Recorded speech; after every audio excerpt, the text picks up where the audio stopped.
Ngayong hapon lang natin nakuha ang committee report na ito at si Congressman Barzaga lang ang sinampahan ng kaso ng Committee on Ethics.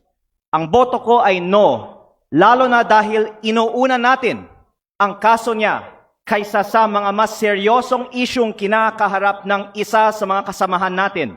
Isang kapwa kong Batanggenyo na nandito ngayon na bumoto sa kaso ni Congressman Barzaga. Hindi ba nakakahiya maging miyembro ng Kongreso dahil parang naging normal na meron tayong isang kasamahan na inakusahan na nagbayad para sa mahigit 100 billion pesos ng mga kontrata sa DPWH?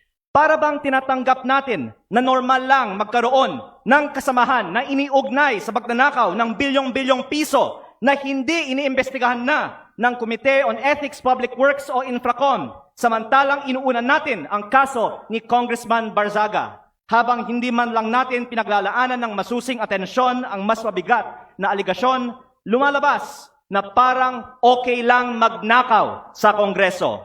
Nakatala na sa kasaysayan na sa gitna ng matinding kontrobersiya sa korupsyon, ito ang inuna ng Kongreso at parang lang walang mali sa ginagawa ng isa sa ating kasamahan at tayo mismo ay ngayon sumisira sa imahe ng Kongreso. Mahiya naman tayo.